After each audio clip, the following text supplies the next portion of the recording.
El 20 de abril de 1999, el mundo fue testigo de un acto de violencia inimaginable, en un lugar que debería haber sido un refugio seguro para algunos jóvenes, la escuela. Prepárate porque en este video te voy a hablar sobre la masacre de la escuela secundaria de Columbine. Comencemos. Ocurrió en el condado de Jefferson, a las afueras de Colorado, Estados Unidos. Columbine, una zona suburbana que era considerada tranquila y predominantemente blanca de clase media. Pero después de ese día, la percepción de zona tranquila cambió para siempre. Parecía un martes como cualquier otro, hasta que llegaron en sus autos dos estudiantes de último año. Eric Harris, de 18 años de edad, y Dylan Klebold, de 17, habían colocado algunas pequeñas bombas, una a unos 3 kilómetros al sur de la escuela en un pequeño campo y otra a unas 2 millas al sur de la estación de bomberos. Esto lo hicieron con el fin de distraer a los bomberos y el personal de emergencia para ganar tiempo mientras comenzaban a ejecutar su diabólico plan. Las bombas estaban programadas para que estallaran a eso de las 7:14 de la mañana, hora en la que iban a llegar a la escuela. Solo una detonó, creando un pequeño incendio, pero fue rápidamente extinto por las alarmas de fuego. A las 11:14 de la mañana llegaron a la escuela, cada uno por separado. Harris estacionó su vehículo en la entrada sur de la escuela y Klebold lo hizo en la entrada oeste. Ambos bajaron de los vehículos y se juntaron cerca del de Harris. Ellos tenían dos bombas adicionales con ellos, cada una de 10 kilos de propano programadas para detonar minutos después. Entraron a la cafetería de la escuela a eso de las 11:17 y las colocaron junto a las mochilas de los estudiantes que esperaban para almorzar. Luego se dirigieron a sus vehículos a esperar. Se dice que de haber estallado estas bombas habría matado o herido a más de 400 estudiantes, además de provocar el derrumbe del techo, entre otros daños a las instalaciones de la escuela. Su plan era básicamente esperar a que las bombas detonaran, eliminando a todos o algunos estudiantes y eliminar a los posibles sobrevivientes que salieran corriendo del lugar. Mientras iba hacia su vehículo, Harris se encontró con un estudiante con quien había tenido problemas anteriormente, Brooks Brown. Brown estaba en el estacionamiento fumando un cigarrillo y se sorprendió de ver a Harris, ya que este había perdido un examen importante días atrás. Brown le comentó sobre dicho examen a Harris y Harris le contestó: "Ya no importa", y le dijo algo que lo hizo sentir incómodo y extraño. Harris le dijo a Brown: "Brooks, ya me caes bien, vete a tu casa", y este, sintiendo una sensación extraña,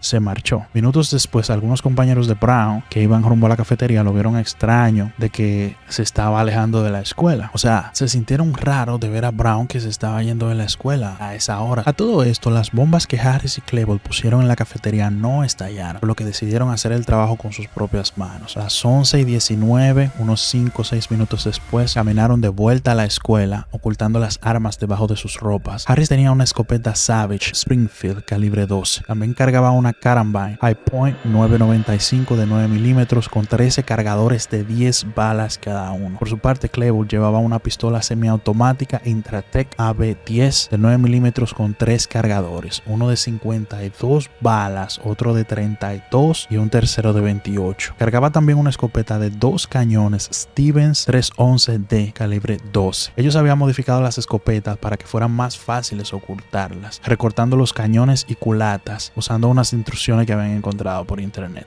Ese día estaba malignamente acondicionado para que esta masacre se diera a cabo. Primero, porque el personal de seguridad nunca se percató de esas bolsas que contenían las bombas colocadas en la cafetería. La cinta de video de vigilancia había sido cambiada y aunque fueron captadas en una nueva cinta, no se identificaron como objetos sospechosos. Segundo, el sheriff asignado a la escuela, Neil Garner, que estaba uniformado y armado a tiempo completo, generalmente almorzaba en la cafetería con los estudiantes, pero ese día estaba almorzando dentro de su auto en la esquina noroeste, ni siquiera en el sur o en la oeste donde estaban los vehículos de Harris y Klebold. Esto me hace volar la cabeza pensando en tantas formas que esto pudo evitarse o quizás haber actuado más rápido. Mientras iban de camino, subiendo las escaleras que daban a la parte superior de la entrada oeste, la primera víctima fue Rachel Scott, una joven de 17 años que estaba almorzando con un amigo llamado Richard Castaldo, sentados en el césped junto a la entrada. Castaldo dijo que había visto a uno de ellos lanzar una pequeña bomba que hizo poco ruido y algo de humo, mientras que otro testigo oyó a Harris decir "vaya, vaya", mientras sacaba sus armas para abrir fuego contra ellos. Klebold hizo lo mismo y comenzaron a disparar. No se sabe cuál fue que disparó primero, de Klebold o Harris, pero fueron las balas de Harris las que impactaron a Rachel. La joven recibió 4 disparos, lamentablemente murió en el acto. Castaldo recibió 8 en el pecho, brazo y abdomen. Aunque perdió el conocimiento, no murió. Así fue como comenzó el horror aquel día en Columbine. Harris y Klebold ya habían matado a 2 estudiantes y herido otros 10 cuando Neil Garner recibió la primera primera llamada por el radio de la escuela: Neil, alguien está disparando en la escuela. Eran eso de las 11:24, unos 5 minutitos después de los primeros disparos. Mientras tanto, Patty Nilsson, una maestra de arte que se había percatado de la conmoción, se escondió bajo el mostrador administrativo de la biblioteca y llamó al 911. Garner estaba a unos 60 metros de distancia y rápidamente se vio envuelto en un tiroteo con Harris y Cleveland. Garner informó por su radio a la policía del tiroteo en cuestión y pidió refuerzos. Durante este tiroteo, un alumno lesionado, Brian Anderson, escapó a la biblioteca y se escondió dentro de una aula de descanso. Dave Sanders, un profesor de la escuela, había evacuado con éxito a otros estudiantes de la cafetería, mientras Harris y Cleveland estaban en medio del tiroteo con Garner. El dúo de tiradores se movió a lo largo del pasillo norte, disparando en dirección a cualquier persona que encontraban. Después de disparar varias veces hacia las ventanas de la entrada este de la escuela y disparar a los estudiantes que vieron a su paso, entraron al pasillo de la biblioteca. A eso, el profesor Sanders y otro alumno estaban al final del pasillo todavía intentando asegurar la escuela. Cuando se encontraron con Harris y Cleveland, corrieron en dirección opuesta. Estos dispararon contra ambos. Harris impactó a Sanders 2 veces en el pecho, pero falló cuando intentó dispararle al estudiante. El estudiante llegó hasta el aula de ciencias y les advirtió a los que estaban en el aula que se escondieran. Sanders no estaba muerto, estaba gravemente herido, pero aún vivo. Harris y Cleveland continuaron por el pasillo norte. El profesor se arrastró hacia el área de ciencias y otro profesor lo llevó al aula donde había otros 30 estudiantes resfriados. 2 estudiantes con conocimiento de primeros auxilios y ayuda de la maestra Teresa Miller administraron primeros auxilios al profesor Sanders. Usaron las camisetas de otros estudiantes que se encontraban en la habitación para tratar de que Sanders no se desangrara, mientras que otros estudiantes usaban sus teléfonos para mantenerse en contacto con la policía que ya estaba afuera. Todos los que estaban en esa aula ese día lograron ser evacuados con seguridad más tarde. Desafortunadamente, el profesor Sanders falleció a causa de sus heridas antes de que pudiese ser trasladado para que recibiera atención médica, siendo el único maestro y el único adulto en ser asesinado ese trágico día. Harris y Cleveland entraron a la biblioteca donde habían escondido unos 52 estudiantes, 2 profesores y 2 bibliotecarios. Al entrar, Cleveland gritó: ¡levántense! Se dice que el grito fue tan fuerte que se logró escuchar en la grabación de la llamada del 911 de la profesora Patty, que seguía escondida. Obviamente nadie se levantó, a lo que Harris dijo: bien, voy a disparar de todos modos. Y disparó su escopeta contra uno de los escritorios donde sin saber se escondía un estudiante llamado Evan Todd. Evan fue herido, pero no por las balas, sino por la madera del escritorio cuando las balas la impactaron, pero no fueron heridas de gravedad. La verdad no logro ni imaginarme el miedo que sentían todas esas personas en esos momentos, quizás conteniéndose para no llorar ni hacer ruido, quizás preguntándose: ¿vendrán hacia mí? ¿Me van a matar? Harris y Cleveland caminaron hacia el lado opuesto de la biblioteca entre unos pasillos con equipos de cómputo.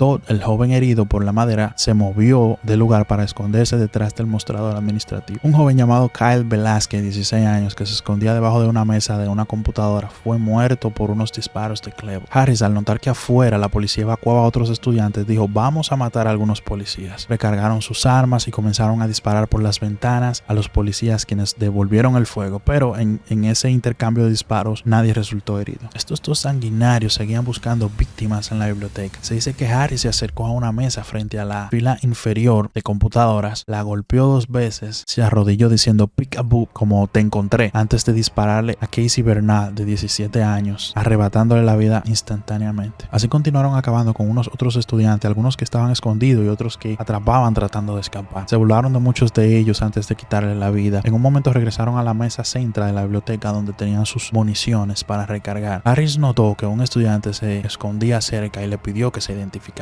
Era un conocido de Cleveland, John Savage. Había ido a la biblioteca a estudiar para una prueba de historia. Le preguntó a Cleveland por lo que estaban haciendo, a lo que Cleveland le respondió: solo matando gente. John preguntó si iban a matar. Cleveland como que lo pensó, pero finalmente dijo: fuera, vete. John corrió, huyó inmediatamente y pudo escapar por la entrada principal de la biblioteca. Así transcurrieron unos 47 minutos desde que comenzaron los primeros disparos. Durante ese tiempo, Harris habría disparado 25 veces su escopeta y unas 97 veces su arma 9 milímetros. Cleveland usó 55 veces su arma semiautomática y 12 veces su escopeta. La última víctima fue Cory Putter, de 17 años. Se dice que Cory ayudó a mantener a sus amigos en calma durante la masacre. A eso de las 11:36, Harris y Cleveland dejaron la biblioteca y los estudiantes sobrevivientes evacuaron con cautela el lugar. Harris y Cleveland deambulaban por la escuela realizando algunos disparos ocasionales, pero sin encontrar ningún blanco. A eso de las 12:02 de la tarde volvieron acudieron nuevamente a la biblioteca, pero se encontraba vacía de sobrevivientes con excepción de 2 estudiantes que estaban heridos inconscientes. Desde la biblioteca volvieron a disparar hacia la policía. Ya estaban como que no encontraban qué hacer. A eso de las 12:08 de la tarde, quizás estos 2 individuos se sentían atrapados, no encontraban a nadie más a quien hacerle daño y quizás un montón de cosas más que pasaban por sus malévolas mentes. Harris y Klebold cometieron suicidio. Harris se disparó en el paladar, Klebold se disparó en la sien. El saldo de la masacre fue de 12 estudiantes y un profesor muerto, mientras que otros 24 alumnos habían sido heridos, unos pocos leves y muchos de gravedad, más otros 3 que resultaron heridos intentando escapar de aquel infierno. El tranquilo condado de Jefferson había perdido la paz para siempre. Estados Unidos estaba conmocionado por la mayor matanza desatada dentro de un edificio educativo y el mundo se estaba preguntando cómo pudo esto pasar y quiénes eran los asesinos. Ahora les voy a contar un poquito de la historia de estos 2 individuos. Unos 6 años antes de la masacre, en 1993, Harris y Klebold se conocieron y 2 años después se cambiaron de colegio para ingresar a la secundaria de Columbine. Según investigaciones posteriores a la masacre, Harris y Klebold habían sufrido de acoso en la escuela. Supuestamente sus compañeros los juzgaban de raro, de extravagante, de vestir diferente. No tenían muchos amigos, no eran diestros en ningún deporte y supuestamente sufrían burlas de los atletas de la escuela. Entrando un poco en lo personal, en los gustos de estos individuos, Harris era un jugador devoto de Doom, usaba el alias de Rep y Klebold se hacía llamar Vodka. Vodka porque fue un sobrenombre que le pusieron sus amigos por su afición al alcohol. Según algunos testigos, ellos se llamaban usando estos nombres durante la masacre. Harris era dueño de una página llamada You Know What I Hate, ¿sabes lo que odio? En esta página ponía mensajes agresivos a la sociedad en general, incluía la mentira, personas descuidadas, la música country, la libertad de prensa y personalidades del espectáculos, la política, deportes, entre otras cosas. En 1997 en su página, Harris empezó a incluir instrucciones de cómo fabricar explosivos, publicaba sus problemas, los problemas de su amigo Klebold. En su página también manifestaba sus intenciones o al menos sus deseos de matar a todo aquel que lo molestaba. La página fue denunciada por la madre de Brooks Brown ya que contenía amenazas hacia su hijo. Es irónico e increíble ese sentimiento de quizás odio que sentía Harris hacia Brown, y el día de la masacre, antes de comenzar todo, cuando lo vio de frente en el estacionamiento, solo se limitó a decirle que ya le caía bien y que se fuera del lugar, perdonándole la vida. Ante la denuncia de la madre de Brown y la seriedad de los temas y amenazas que se publicaban en esta página, la policía nombró a un investigador para hacerse del caso, Miguel Guerra, que pidió una orden de registro en la casa de Harris, ya que decían que Harris tenía explosivos debido a su afición por armar bombas caseras. Nada de esto se supo sino hasta septiembre de 2001, gracias a una investigación realizada por el programa de televisión 60 Minutos, porque la declaración jurada de Guerra no había sido presentada, ya que estaba siendo ocultada por la oficina del sheriff del condado. O sea, otro error o negligencia podríamos decir en este caso, el no mantener a este joven bajo la lupa por mucho más tiempo. El condado quería quizás limpiarse las manos para no sentirse atacados, tal vez por la ineficiente intervención y posible prevención de dicha tragedia, ocultando lo que ya sabían de uno de los tiradores y las sospechas que tenían de que Harris tenía el conocimiento y facilidad de armar bombas caseras. 1 año y 2 meses antes de la masacre, el 30 de enero de 1998, Harris y Klebold fueron arrestados por robar las herramientas y equipos de una camioneta de una ciudad vecina llamada Littletown. Se declararon culpables y fueron sentenciados a participar en un programa diseñado para alejar a los jóvenes del delito, donde recibieron clases sobre el manejo de la ira. Harris por su parte recibió asistencia psicológica porque presentó depresión, mucho enojo, tendencias suicidas, ansiedad y dificultad